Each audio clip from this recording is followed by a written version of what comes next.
Okay, Tuhon Ray, thanks for being with me tonight. Yeah, not a problem. I Glad to really be here. appreciate you making the time. So, I know you've been traveling. You just finished your Kentucky camp. Yeah. Just finished. That's Um, yeah, 4 days: Thursday, Friday, Saturday, Sunday. very nice. Um, how is it down there? Is it hot? Not as hot as Florida, Well, so it actually, wasn't so bad. that maybe that's a good segue to begin. Okay.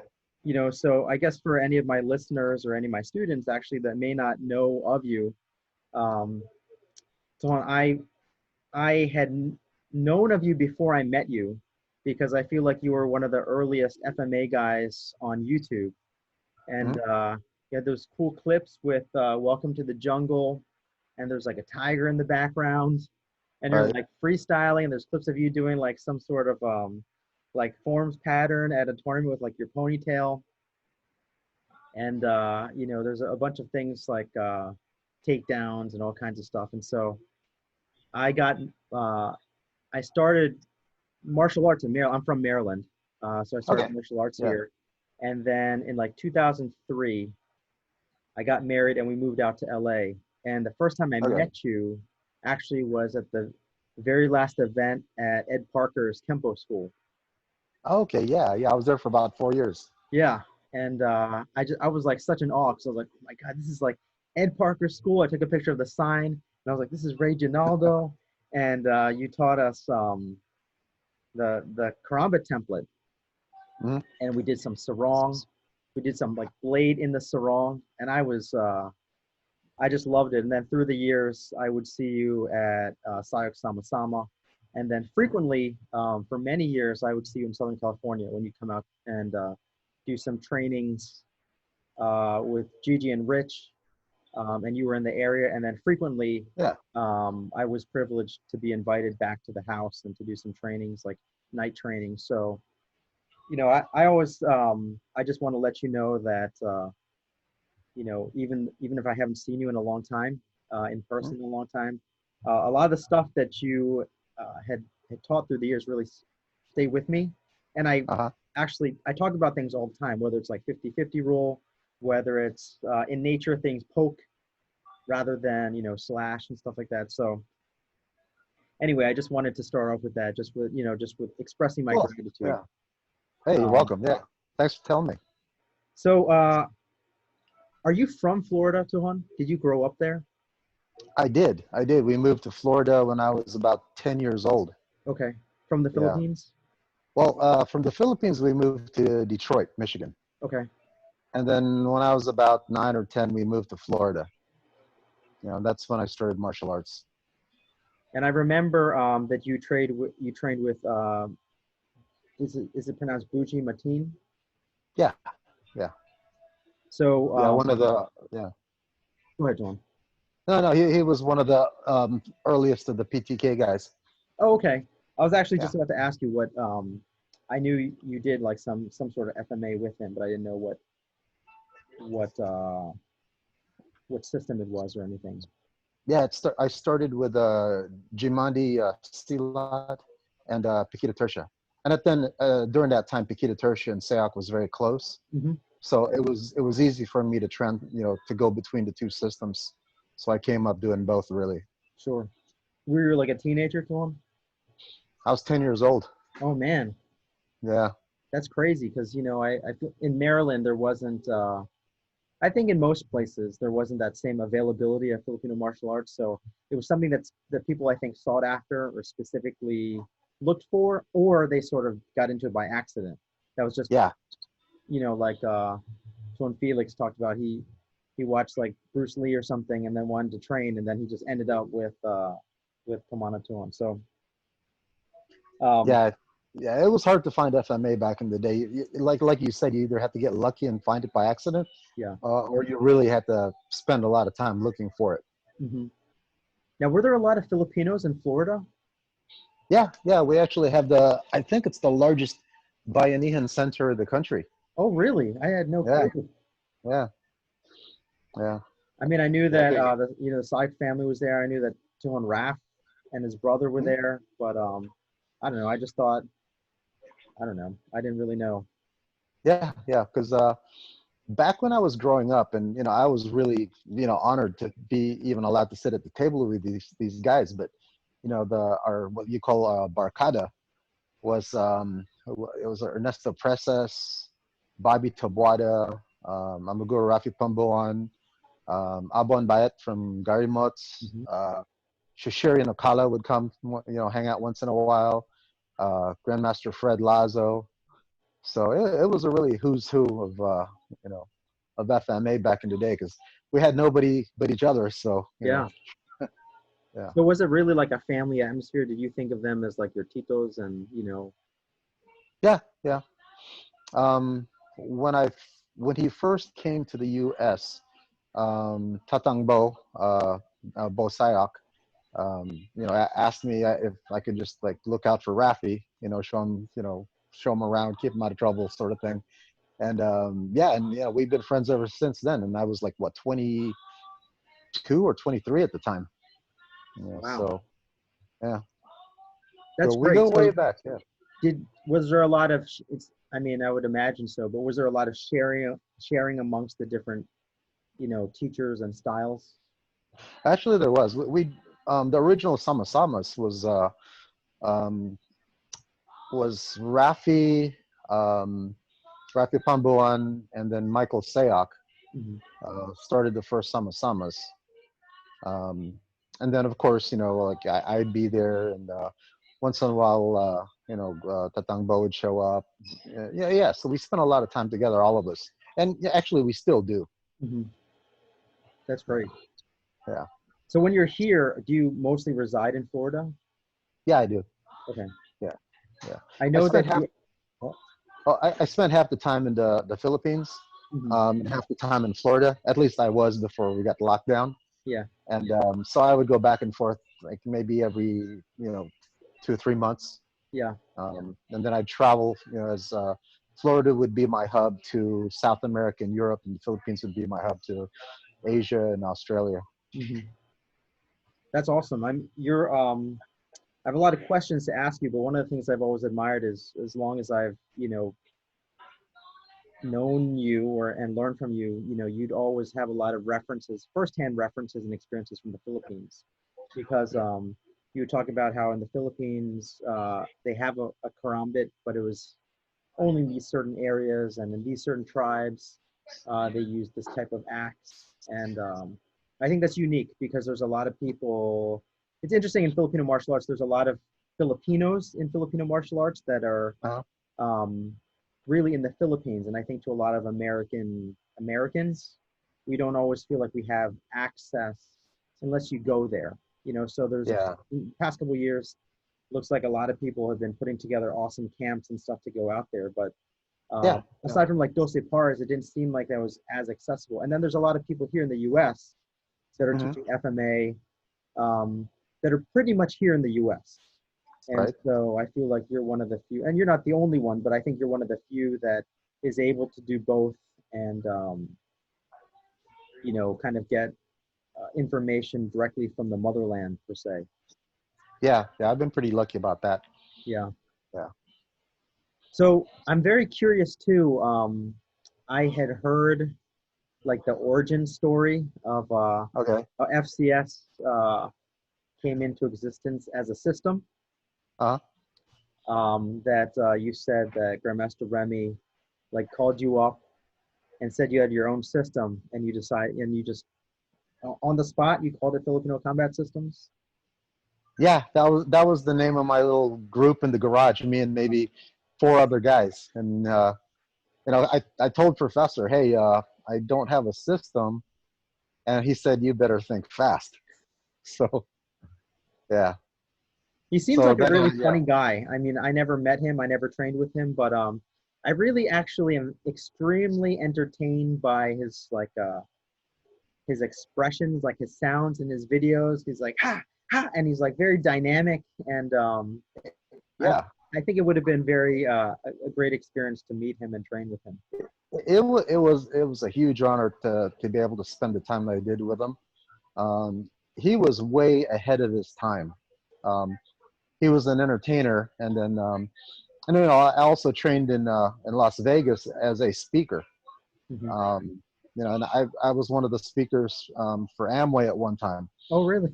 Yeah, and Yeah. as I was training, everything that I learned going through all the courses, professor had already, you know, taught me at some point in his own words, Mhm. and I was just amazed. I was like, I have seen all this stuff, and it wasn't through personal development, Sure. but you know, I guess he was grooming me or something. You know. Hmm. Well, the other thing I really like is I think you know I try to keep up with what's put out on Facebook or social media and stuff, and so I've Mhm. you know watched some of your interviews or heard some of your interviews where you, I mean, you're always extremely respectful of your time with Professor Remy, with the Sayok family, Hida Tersha, and you know I really admire what you've done as far as your organization and your system to simultaneously honor your teachers and the systems that you had learned from, but also put forth something that's of your own contribution, if that makes sense. Yeah, yeah, yeah. I mean, what I do is kind of a hybrid between all the systems. And you know, a few people ask me, you know, what makes what you do special, and I tell them it's not the techniques or you know, anything like that. It's just that I think we found a bridge between the systems. Hmm. You know, because I learned directly from, you know, the grandmasters of these systems, Hmm. and they taught me completely freely without any, at least I believe, without holding back. I like to think so.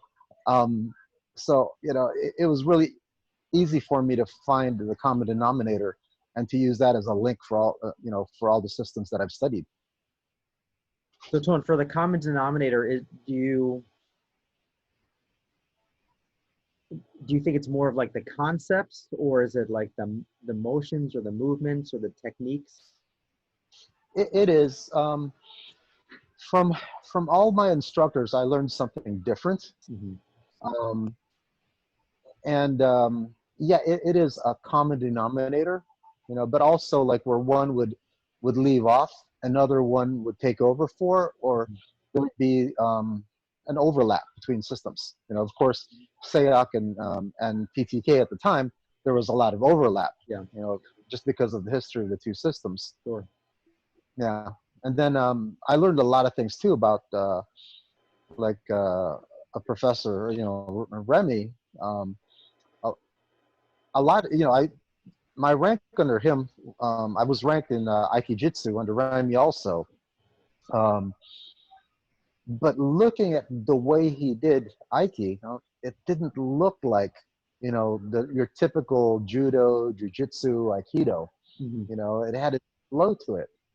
And then one day we were at an event, and I was picking Remy up for dinner, and he looked really sad. And I asked him, you know, hey, professor, what's, you know, you okay? And he goes, I just found out that Herman Sawanda passed away. Hmm. And the way the two of them were really close. And then he told me that they were actually pretty close. And then it hit me. Okay, what he was doing was Silat. Hmm. You know, I mean, two people can't be that close of friends and be grandmasters and not have some sort of overlap. Sure. And yeah, that was that link that I found that, you know, I discovered on my own and by accident. Hmm. Yeah.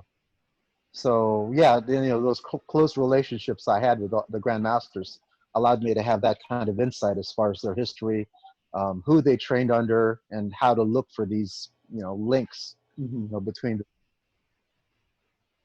I think I just find it so interesting because it's clear that FCS is not sort of like it's not a patchwork system. It's not like, well, we're gonna here's our stick stuff, and I think I really admire the fact that you're like, you know, there's a lot of, as an example, you said the right and left hand from modern Arnis, but it Mhm. doesn't seem like, well, we're going to use this drill from modern Arnis and this drill from Pajita Tersha and this. It's it seems like maybe there's influences in that, but it is much more cohesive than just sort of well, we get our hands from this and our left kick Right, right. kicks like this, and I really admire that because I think that's something that not everyone. Certainly, I have a hard time doing it for myself, Hmm. connecting in a way that feels smooth, for lack of a better word. Yeah, yeah, yeah. Well, um, a large part of our curriculum when we were writing it, I made sure that a piece of all of those, each of the systems that I studied, was in our curriculum in its purest form. Mm-hmm. That way, that system and that grandmaster wouldn't ever be forgotten. Mm-hmm. At least as long as I'm around and FCS is around. Mm-hmm. So I wanted to make sure of that. That I'd always give respect and pay homage to my roots. Mm-hmm. But then in the process of doing that, um, the bond started to form. Mm-hmm. Um, it wasn't on purpose, and at one point I was teaching it very separate. Mm-hmm. you know but then as time went on, it started to blend together. Mm-hmm. And that's what made us really unique as far as the way we do things. Yeah. Um, so I know your main influence, at least from what I know, is modern Ernest, Sakita Tersha, Mhm. Sayakali, Sayak Fighting Systems. You would also train with, did you train with Uncle Bill? I did. I'm a Mhm. member of the Kuntao family with Uncle Bill. Uh-huh. Yeah. Um, are there other systems or are there other teachers or influences that have inspired you? I've studied a bit of judo, and aikijitsu, Mm-hmm. and it turns out, like, again, from my travels and spending time in New York, um, uh, I wound up at the Vijitsu Academy in Mm, okay. Manhattan. Yeah. Okay, because we were working with Art of War, and me and Marco Santos from the Marchados got to be friends. And he said, "Hey, I'll trade you Brazilian Jiu-Jitsu, and trade me some knife work." And I said, "Sure." Where are we going to meet? Let's meet at the Vijitsu Academy. So we were there training, and then I got to talk to David James, Uh-huh. and he said, "Yeah, Professor spent a lot of time here back in the early days." And then again, it hit me. Okay, a lot of what Professor did and his smoothness came from the Daitoru Aikijitsu, um, from Professor V. Mm-hmm. So again, I started putting pieces together. Yeah. So there was silat in there, there was Aikijitsu in there, because I noticed that there's a lot of modernist guys around the world, and there's a separation, not separation, but you can tell the difference between the European modernist, the Filipino modernists, Mm-hmm. and the U.S. modernists. But none of them really moved like Professor. Mm-hmm. Maybe some of his really old early students, but there was some flavor there that you didn't see in our niece. Mm-hmm. You know, and yeah, so I would always look for stuff like that. Yeah. You know, So, and sometimes I just asked them directly. yeah. Yeah, Well, I mean, I I hope think, you didn't show me. yeah, I think sometimes that happens. I mean, I remember clearly Professor Guy Chase was, I don't know why I happened to be like close enough to hear him talking, but he was asking Guru Inasanto, who's like, this diagram that they use in Villabril Argusa, it looks Mhm. like the Kempo diagram from Mr. Parker.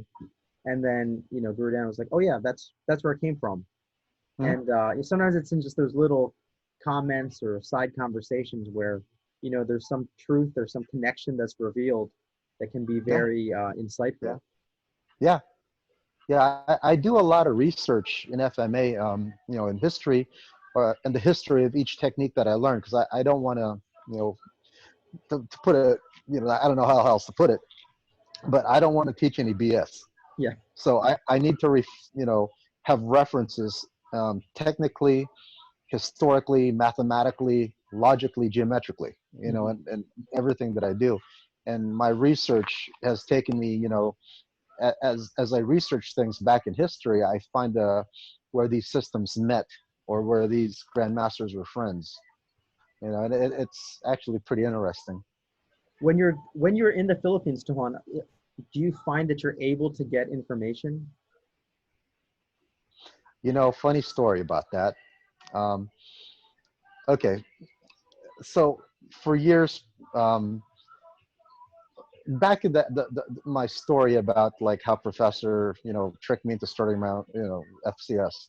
Um, and the reason he did that was because for years he told me I needed to start my own system. I'm like, I'm just a kid. I got no business doing that. I just wanted to be his student forever, and he would tell me, that, whenever he passed away, there would be infighting. And I said, Professor, you're never going to die, So I guess aside from just throwing me under the bus, he left me a trail of breadcrumbs. Um, Actually, the logo, if you can see the logo in my background there, that's actually his Chris off of one of his logos. Because Awesome. I told him I told him I needed a logo for a system, and I wanted to use a Chris because it represented FMA, and he goes, "Oh, just use my logo." Okay, so there he goes. I just put it around the triangle, just because it represented a blending of new and old. Very Pink Floydish kind of. That's true. Yeah. But anyway, so um, uh, he left me this trail of breadcrumbs, as I said. Um, After he passed away, several years went by, maybe 3 or 4 years. I get this call from Remy Jr. And he said he wanted me to come to North Carolina. I'm like, sure, yeah, of course. My instructor's son, sure. So I went there, and then when I got there, he said, well, he said he was left a list by professor for a handful of people that he trusted. My name was on the list, and I was like, Awesome. wow, yeah. Like a And then baby. and then he said, um, he said, Papa left this for you. And when I opened the envelope, it was my junior master certification. Oh, Yeah. So wow, crazy. Anyway, as time goes on, I finally get to the Philippines because I followed, like he said, I needed to meet certain people, do certain things. That's why I have that book, is because he said I needed to do a book. mm-hmm. My first video ever still has the time hashes on it, because before he passed away, he told the cameraman, Cesare Colsat from Canada, to send me a copy of my video before anybody else got hold of it. Mm-hmm. So it came in the mail just after Professor passed away. Mm-hmm. And I kept the time hashes on it, as a remembrance to, this is the raw footage from when he flew me to Canada, because I didn't have the money to travel, and he paid for the time for me to film that video. Oh, wow. Yeah, so I was like, wow, so that was pretty cool. And then, so when I finally got to the Philippines, it turns out Grandmaster Bombit Dulay of Mataranese, Mm-hmm. who's now kind of like the figurehead, because Professor Remy passed away, Ernesto Presas passed away, and then Roberto is kind of sick right now. So I think Bombit is the one that that's kind of handling things for Mataranese right now. Mataranese Tappy Tappy Philippines. So it turns out that, and I call him Bombit because he's my first cousin. His mother's last name is Dionaldo. Uh-huh. And so I'm finding this out, and then when I get there, we finally meet, and then I asked him, hey, because we were together when we were kids in the Philippines in Iloilo, and it just turns out that Iloilo and Negros, during that time when we were kids, during low tide, you could walk across to the other island. Yeah. Cool. And so I asked him, what's the deal? Because every time I go to the Philippines, when I was a kid, I asked for Filipino martial arts. They send me to Taekwondo school. Mm-hmm. I said, no, with weapons.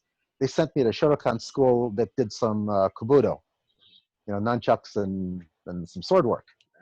And then when they, when I said no, Filipino martial arts, everybody acted stupid. And so I was asking him, Founder, what's up with that? Yeah. And he goes, and then, he kind of said that it was a family conspiracy because I was supposed to be the one to go to America and become a doctor. Oh my gosh. So anyway, I got my PhD just to keep the family happy, and then Uh-huh. I didn't do anything that had anything to do with my degree. But because and it turns out another one of our uncles is uh, Grandmaster Nate Defensor. Oh, okay. Yeah, so it turns out like I come from a long line of famous Ernesadors, Mm-hmm. and then so that's why everybody's being so nice to me in the without telling me anything. So Yeah. okay, but like Bombit's been really instrumental in helping me with my research, and also Grandmaster Rodel de Gok, Mm-hmm. close friend of mine, and Renee Tongson. Mm-hmm. So I'm very close with those guys. They really helped me a lot. Everything from getting my citizenship again in the Philippines to my research and just the contacts. Yeah. Mm-hmm. Well, there's still, I mean, I think in general, for myself, I can say, and I think for probably for a lot of Americans, we rely on like academic books, or Uh-huh. probably more. A lot of people just refer to like some sort of memes or something on Facebook or whatever. But a Yeah. lot of that stuff, like recently, I'm very interested in like more of the healing aspects of Filipino Okay. culture that's sometimes tied in, whether it's like Manghilot or like Abulario or like the the mythical Babaylan or whatever. But there's Hmm. also some things about, and I know sometimes my students, I'm not sure what they think of this, but I'm also very curious about those sort of like esoterics that talk about like the hidden history of the Philippines, and how like the spiritual side with the unting and things like that. But a lot of that Okay. stuff, if it is being written, they're written by like apparently by like Bot Hokano's father, who is like a professor at UP, or was a professor, anthropologist or something. Or these people are Okay. writing things, but they're not like, they're not on. I can't read them on Amazon.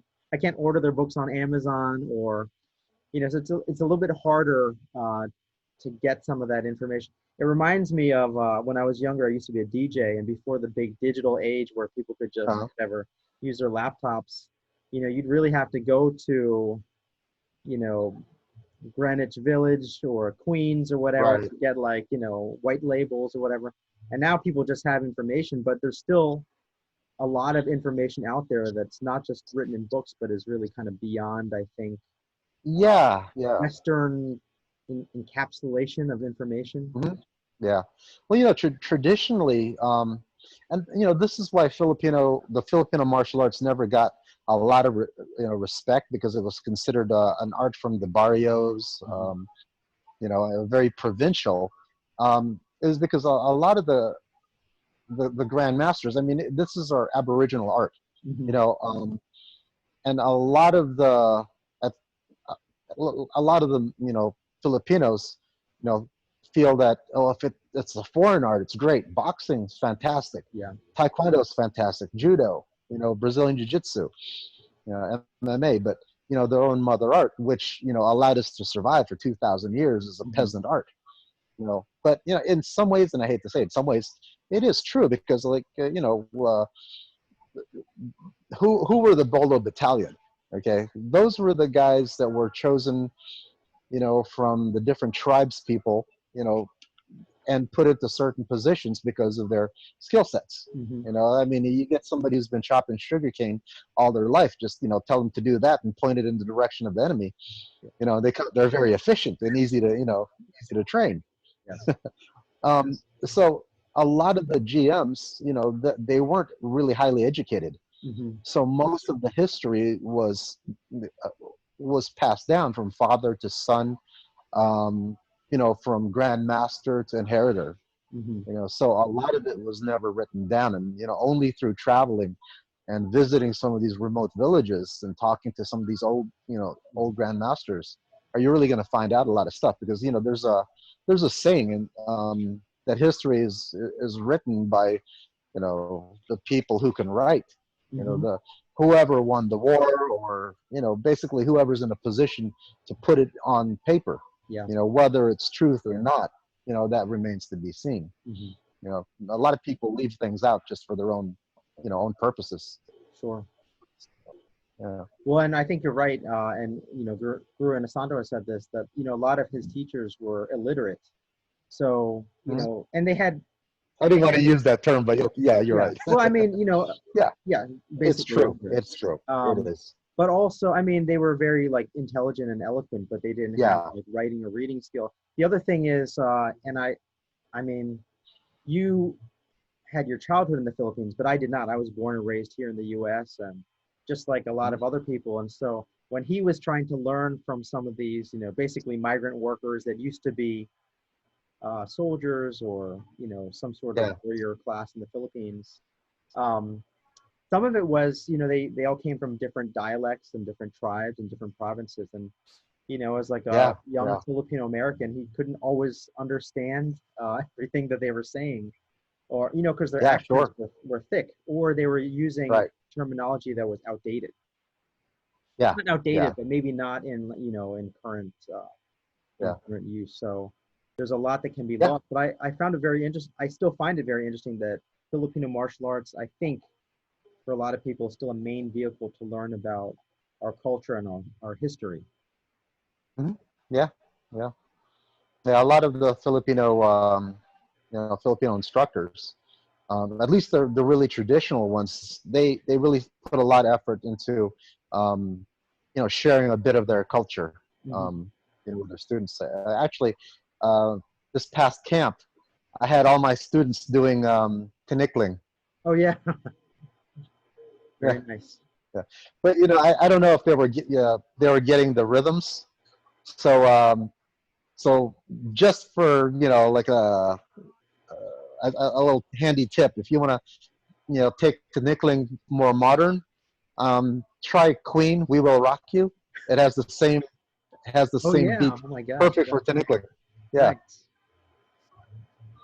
Um, and I know that Tuhon Ray Dionaldo spends quite a bit of time constantly researching about the Philippines and really finding like obscure references that are very old, or so I really appreciate that. Yeah. A lot of FMA instructors who really do that.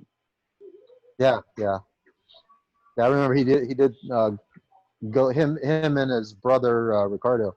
Um, they went out to the Smithsonian Institute Hmm. and spent some time there doing some research. Yeah, and I know that Dr. Bob was with them for at least some of them, and he was he was my first SIOC instructor here in Maryland. But he was, after one of Oh, his trips, he was telling me, he was like, if you look at the shields, huh? it's hard to see how it would be used, even if you look at the handles. But if you're able to touch it and actually hold it, there's no other way to, like, that's the way to hold it. There's no other way that you'd be able to hold it. And so Yeah. sometimes, it's very informative of them, and especially for him, to actually like see things in real life and to touch things, because it's so informative as far as just information that you can't get from like a book or a picture or something. Yeah. Yeah. Very true. Yeah. Yeah. So another way that I had known of you very early on was so I still have them. These are my very first training blades. I must have ordered Okay. these probably like, I don't know, I guess 2003, or probably just around 2003, but I still have them. They haven't, I've had to Nice. sand them down because I got some, nicks and burrs in them. But I was wondering if you could talk Right. about how you got started. Oh, and I also, the your My Karemba latest. Yeah. trainers. I love it. I love them. I was wondering if you could talk about how you got started making training blades, because I don't know if you were the first one, but you had to have been one of the very first few that were making aluminum training blades. As far as I know, I am the first one Hmm. to start making the more refined training blades like what we see today. Hmm. Um, I started making them. I guess it was for Modernese Remy. Oh. Yeah, Mhm. Yeah, he encouraged me to make them. Actually, I started making trainers for PTK a long time ago, Hmm. but they were made out of wood. Hmm. After Bujin died, and I couldn't afford to travel, GT around the world, I had to find somebody to train with. So, Remy was around. He came to Florida, and he was just on vacation. I was, and I also do Japanese, karate, and I was at a George Dillman seminar back in the day, and Remy was just in town, and because he had a house there, and he just came to hang out, and then that's how we met. But anyway, he saw that I made these trainers, and he encouraged me to start making more of them, Hmm. and also it would be a way for me to pay my way to go to seminars and to be able to travel a little bit. Hmm. So I started doing that, and then that's when Tuhon Raff was at my house, Hmm. and because we stayed together with Tatang Bo in Hmm. Naples, Florida. Um, so he saw that I was making these, and he told Tuhon Chris, and he said, "Hey, can you copy one of these blades for me?" And I don't know who made it, but it was it all. I think it looked like a Dos Paris design, but it was like the old one that was cast aluminum. Yeah. So it had a lot of edges and it wasn't all straight. And so I said, "Yeah, let me." I did that and I sent it to him, and that's where the Sayok Tactical line originated. Uh-huh. From that. Yeah. So for years, yeah, we come up with different designs and um, Yeah. you know make them. Yeah. I mean, I always liked I remember telling you about it. I always liked the plastic insert. Also, because when we were doing like sock drills, it helped to have a little bit extra, so my training partner's blades didn't ride up and just nick my fingers all the time. So help to have this little Yeah. extra bit underneath the wrap. Is that why you have like I don't know what kind of wrap this is, but is this kind of like a Japanese-ish style cord wrap It's a that bit of you? a hybrid. Hmm. Yeah, it's a bit of a hybrid. Yeah. Yeah, I have like a contraption that tightens things up and helps me wrap, like stuff that you really can't do by hand. You're not So, using the feet anymore, the feet method, Tuhon?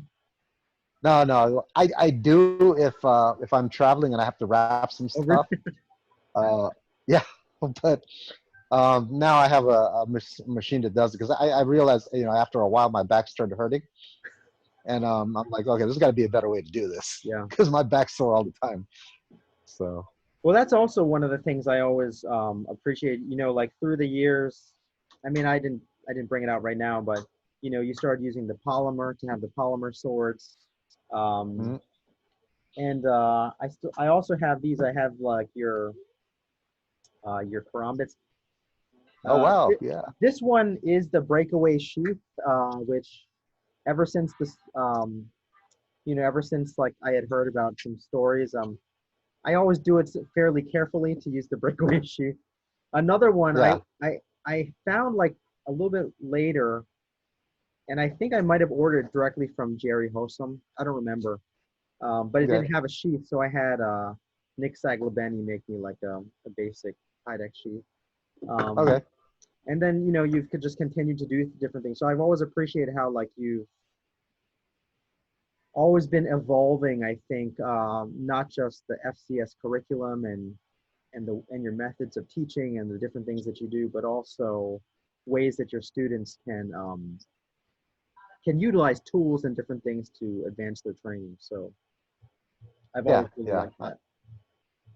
Yeah, I mean, I found it to be a real advantage in as far as researching systems and methodologies because you can read one thing in a book, Hmm. okay, and you can come up with a hypothesis on what it's supposed to look like, but until you can have that particular weapon in your hand, you really can't be sure. So, um, and that's why I have so many designs because I've tried to duplicate just about every weapon. If I can trace one, a live one, or if I could take some historical references and and make one based on references like that. That way I can test out to see, okay, what was it really used for that, or Yeah. was it some invaders, how you call it, concept of how they thought it was being used against them. Sure. So, Yeah. Actually, I do have a question. So you're one of the few FMA instructors that every not so often, but periodically I'll see you doing something with tabak tayo. yeah. And I think for probably a lot of us when we were kids, we had like some sort of like Bruce Lee version with like either like a basic chain or like a rope but like at least for me growing up, if you didn't just make it, try to assemble it with something, you could order Mhm. it from, I don't know, those whatever martial arts superstores were in like Black Belt magazine or something, but clearly Right, they were right, like sort of Asian mass world. produced Yeah. and so I didn't even know till later that nunchucks were like a Filipino weapon. Actually, I was asking a kung fu teacher if we could do nunchucks, and he like scoffed and he was like, "That's not a Chinese weapon." And I was like, "What?" But Bruce Lee, and he was like, "That's not a Chinese weapon." He didn't know where it came from, and then Hmm. obviously later on I found out it was from Guru Inasanto and from Filipino Martial Arts.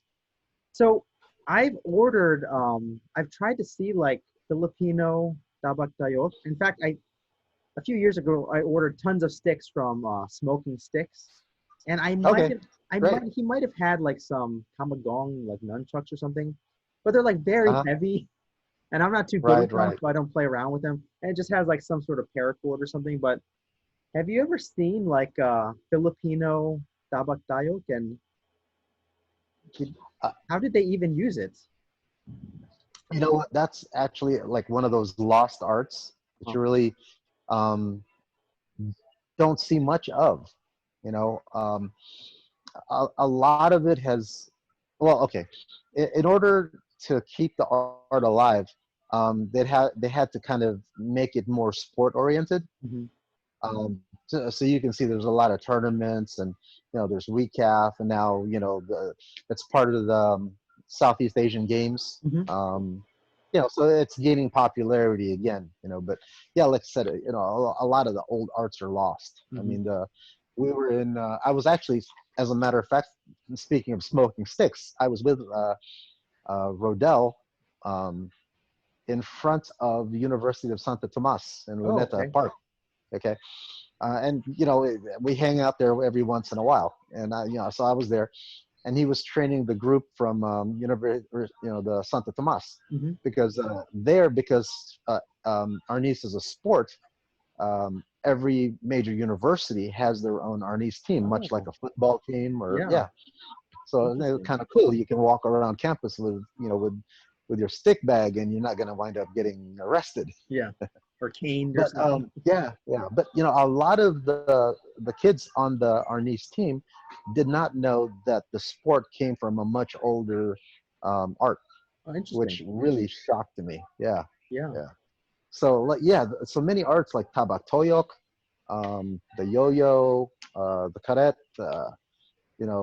because other styles have um, also used it. The Filipinos kind of gave up the claim to it. Uh-huh. You know, so the tabak toyoks are known as nunchucks, and it's a Japanese weapon, Yeah. as opposed to the Filipino weapon. But it's an agricultural tool, Hmm. just like and if you look at any agricultural culture, most of them have some form of tabak toyok. Huh. Just like most of them have some form of karambit. Yeah. You know. Interesting. I mean, a disadvantage to me is I've never worked in the fields or on a farm, so I don't have those strong. I don't have strong leg work, deep stance leg work, but I mean, I know it's known as like a rice flail, and I'm like, I have no, I personally have no clue how to use a rice flail. Or Bruce Lee would talk about a rice pounder. I'm like, I don't even know what that means. Like, I, I'm very Americanized and urbanized, and we just get our rice from, the Costco or whatever, whatever Yeah, store. yeah. Well, it's funny. I had a friend of mine this past weekend. He's an instructor in Balintawak, and he's from I think he's Bicolano, I think. Um, and we were doing Tinikling, and I was explaining to him how I knew there were some roots as far as training footwork during the time of the Spanish occupation, Hmm. turning into a dance, but I didn't know anything about it further back than that. And he said, um, what his parents told him, or his grandparents, was that the dance evolved from the natives stomping on the rice to separate it from the husk. Interesting. Yeah, I like those kinds of things, and I feel like it's it's those kinds of that kind of history is easily lost. yeah, yeah, yeah. Um, I think another thing that I really like is you said in an interview well, I don't know if it's there's surprisingly not too many interviews of you like publicly available online. You know what? Here's the thing. I have actually shied away from, because I've been offered radio, TV, or whatever, and I've just said no. Uh-huh. Um, but I guess I don't know what got into me. Maybe I'm older now, and I'm like, okay, some of this history has to be remembered one way or another. Yeah. So here I am. Yeah, well, I appreciate it. Yeah. But one of in one of your interviews, you talked about how you really liked and you were hoping and thought that FCS was one of the like a happy organization. Yeah. And from the as early as I can ever remember, you were always very adamant that you didn't want any politics or drama or things like that, in your organization. And its founding was really friends that got together that just wanted to share. So, Yeah. I know that you've been doing a lot of collaborations over the past couple of years with Tuhon Jared, with Hongi, and some of the masters in the Philippines. So Mhm. I was wondering if you could talk about how that experience has been, like interacting and are the masters in the Philippines, like it seems like they're very welcoming of you as, like as a Filipino martial arts master, not just a Filipino American that came to the Philippines. Yeah. So I I wonder if you could talk was about some of that experience. okay. Well, okay. Well, let's start with the U.S. first. Mhm. So I have the collaboration with Jared and with Doug Marcaida. Mhm. We started what we call the evolution seminars, Mhm. and our goal was, to bring different styles together, um, and show the world that we could get along, we could have a good time, you know, um, we could share our art, without any biases, and so that's been an ongoing project for several years now. Doug got really busy with Forged in Fire. Mhm. Um, so we keep the place open for him. Uh, and so right now, me and Jared are bringing guest instructors, Mhm. and then we call them that because, we always have that place for Doug. Anytime he wants to jump back in, it's like, come on, let's go. And it was kind of nice because we would tag team. We'd pick a subject and we'd teach it from our own perspectives. And I usually open up and I tell everybody, don't look at it as just a technique. We're sharing with you our life history, Mhm. not just the technique. So look beyond just the technique. Good, bad, great, whatever you want to think of it. We learned it because of our life experience, and that's really what we share with everybody that comes to our events. Mhm. You know. So that's going on really well. The last one we brought in Bobby Tabata from Berlin to walk. Our last guest was Ron Balicki, Mhm. from Jukundo, Mhm. in Mars. And this last time, because of the whole world situation, we did it online. So, but we're looking forward to more live ones in the future. Yeah. Yeah, so that's kind of what we're doing in the U.S. Mhm. In the Philippines, I was really surprised how welcoming everybody was, because I thought I would be like a foreigner, just yeah. Yeah. Um, Actually, a backstory on that: the first time Ed Parker's family asked me to come to California, and that was my first time since moving to the U.S. that I'd been there. I was getting off the plane, and I realized, and it's the thought struck me that I'm going to Ed Parker's school, his home school, Mhm. that his family still maintains. Bruce Lee was there. Gene LaBelle, Steven Seagal, all the greats, Dan Inosanto. This is the birthplace of FMA in the U.S. Um, and I'm just some punk ass kid, you know, coming here thinking he's something. I almost got back on the plane and went home. You know?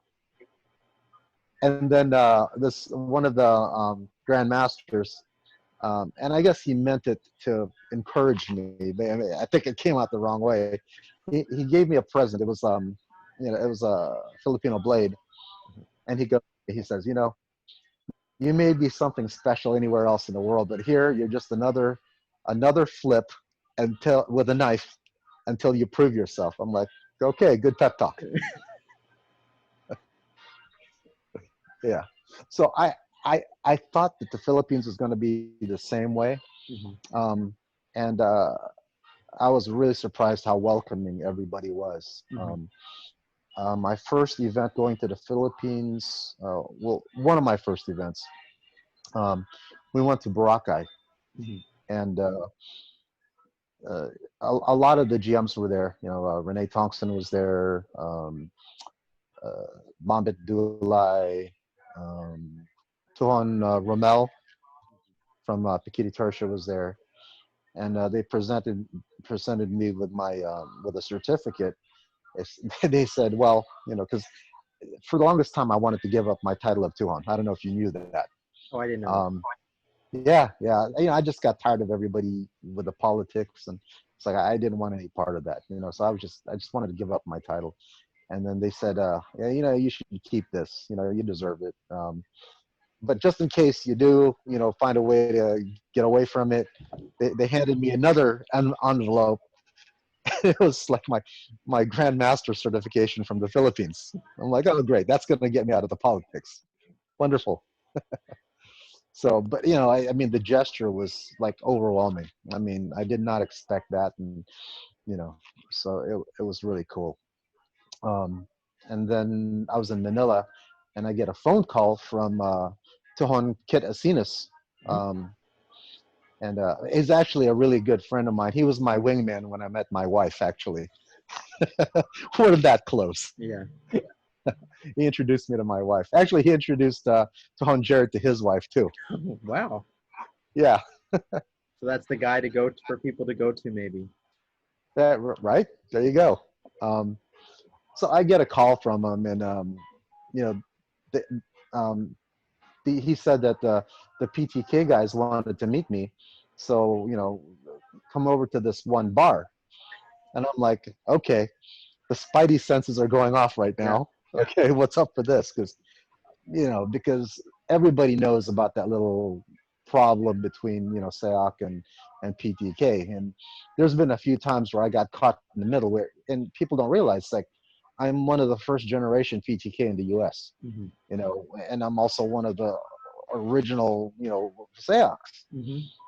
So it's like, hey, I got no problem. I had nothing to do with that, But yeah, I've gotten caught in the middle of that a couple of times, and so I thought, oh, here we go again, So I'm like, okay, well, let's see what's going on. And so I went out, hung out with them, had a few beers, had a great time, and then after they were good and tipsy, I said, hey guys, I got to ask you something. I said, what's the deal? I thought you guys hated me. And they're like, no, we love you. It's like most of the guys patterned their careers after the path that I set. Huh. I'm like, really? And they said, yeah. And I'm like, oh, okay, party on. That's great. Yeah. So, and my journey's been like that the whole time, But well, it must be fascinating too, because you probably have memories and stories about Tuhon Gahe that from like you all must have stories and experiences with him, the same guy, but from very different times and eras and generations.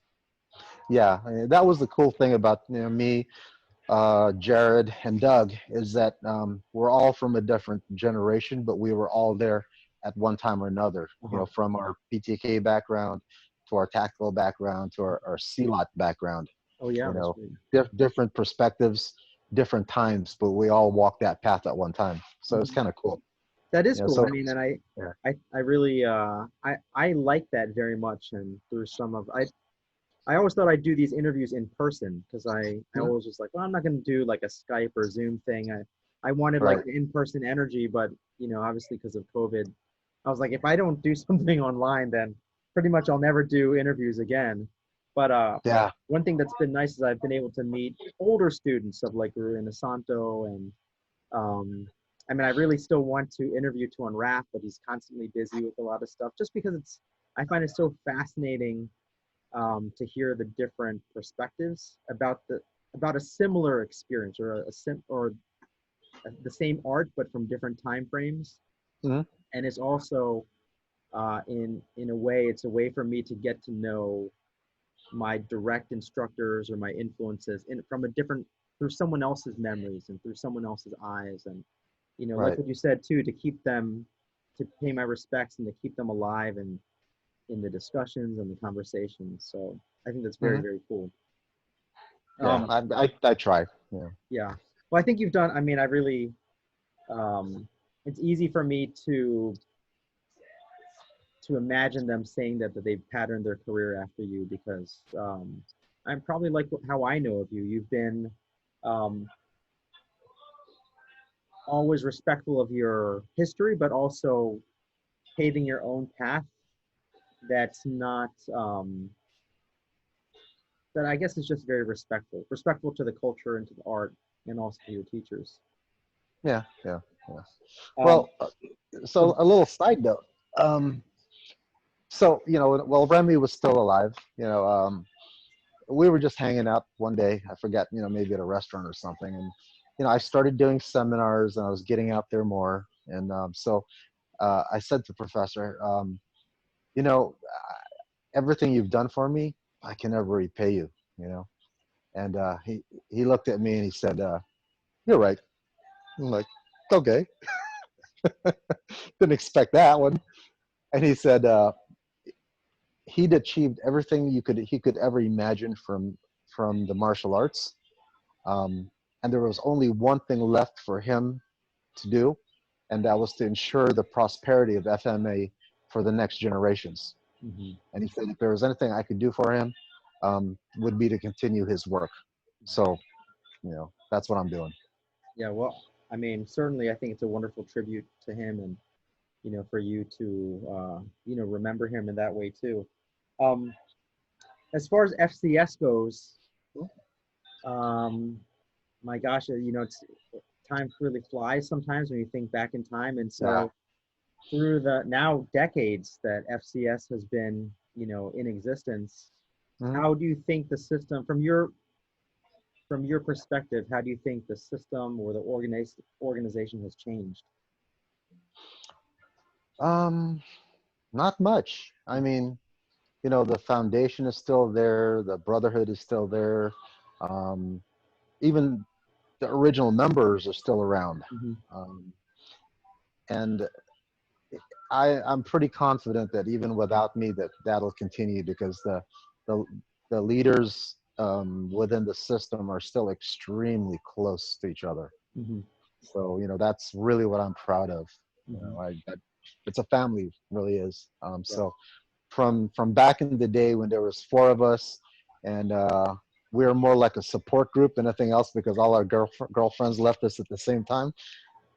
Until now, we still, we support each other. We're there for each other um, through good times and bad.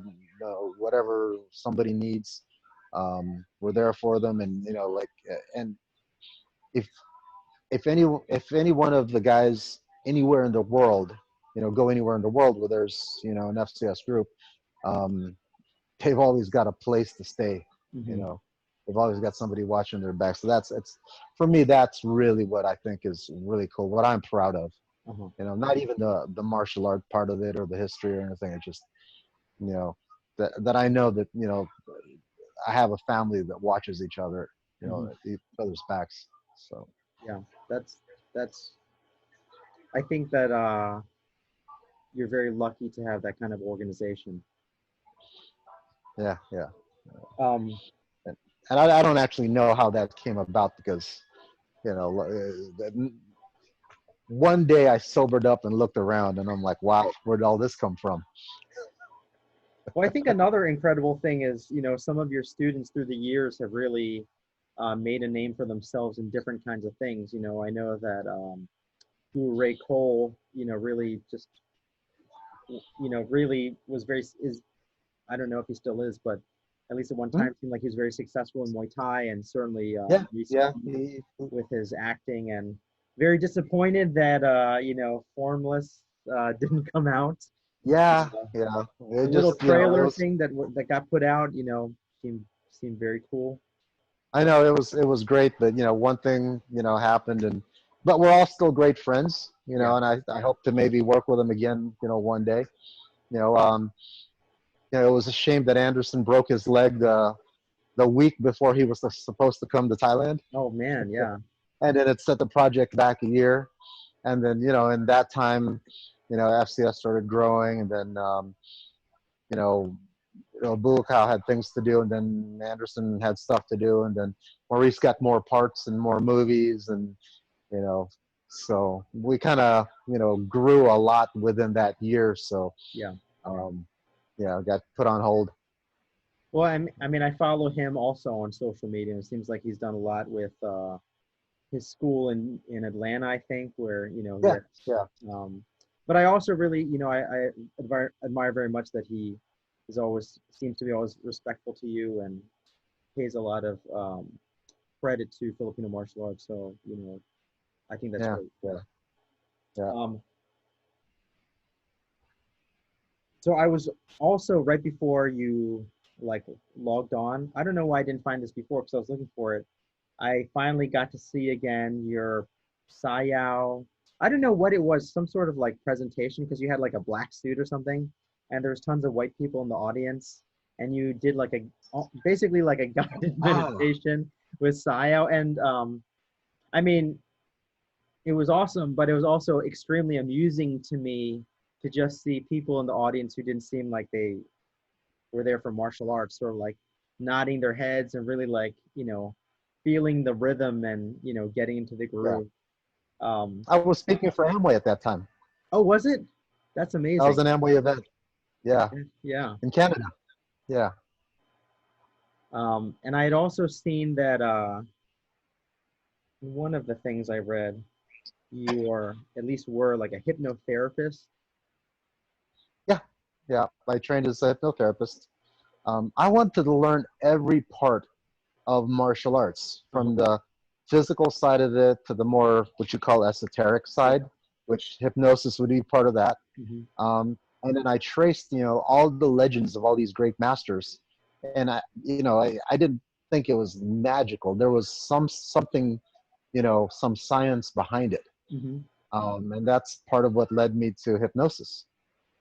You know, That's awesome. Super awesome. yeah. Um, I guess, in starting to wrap up, uh,